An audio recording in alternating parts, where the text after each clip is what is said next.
ایک موقع پہ رسول کریم صلی اللہ علیہ وسلم نے کہا میرے صحابہ میں تمہیں بتاؤں سب سے بہتر آدمی کون ہے، اور یہ بھی بتاؤں کہ سب سے بدترین آدمی کون ہے؟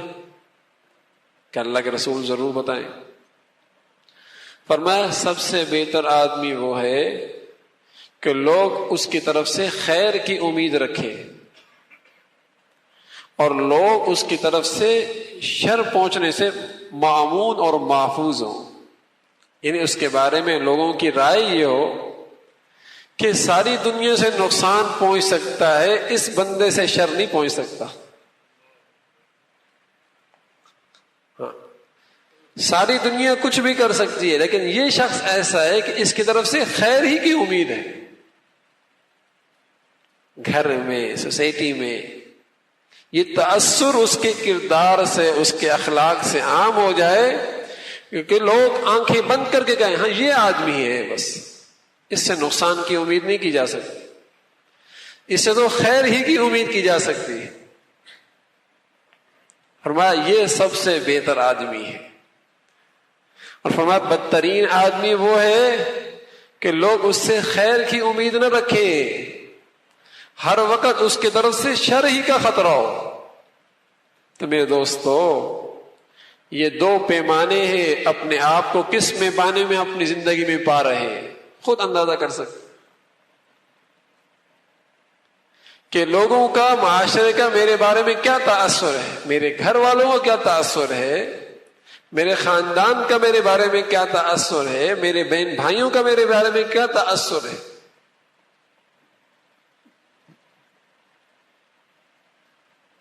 اور کون سے خانے کے اندر ہے، خیر والے میں یا شر والے میں؟ تو مسلمان کا اخلاق ایسا ہوتا کہ پڑوس والا بھی متاثر ہوتا۔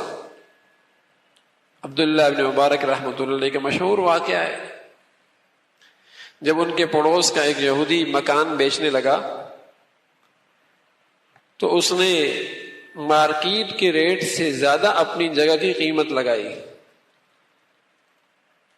تو لینے والوں نے کہا کہ مارکیٹ ریٹ تو یہ نہیں ہے اور آپ قیمت زیادہ لگا رہے ہیں۔ اس نے کہا یہ میں بھی جانتا ہوں کہ مارکیٹ کا ریٹ یہ نہیں ہے، لیکن کیا کروں، پڑوس عبداللہ ابن مبارک کا ہے، ایسا پڑوس بھی تمہیں کہیں نہیں ملے گا، اس لیے ریٹ زیادہ ہے کہ تمہیں پڑوس عبداللہ ابن مبارک کا مل رہا ہے۔ یہ مسلمانوں کے اخلاق تھے۔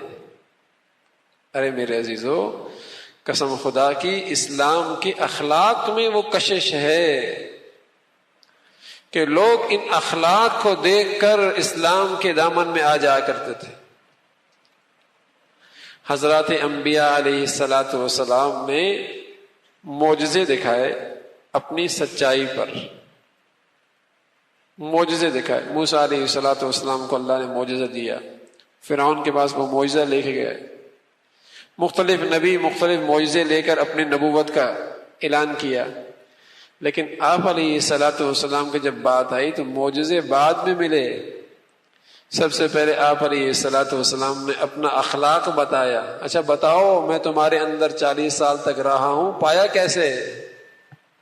کہنے لگے جربناک مرارا ما وجدناک الا صادقا، بہت آزمایا، بہت پرکھا، بہت جانچا، مختلف کسوٹیوں میں آپ کو لے کے آئے، لیکن آپ کو تو سچا پایا، امانت دار پایا آپ کو۔ تو ہم تو اس نبی کے امتی ہیں۔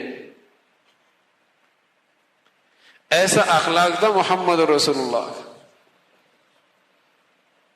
تو میرے عزیزو، ہم اپنی زندگی دیکھیں کہ آج اخلاق کا کیا حال ہے ہماری زندگی میں، اور جسے یہ بلند اخلاق نصیب ہو جائیں، اللہ کہتا ہے انہ لذو حظ عظیم، واقعی بڑا نصیب والا ہے،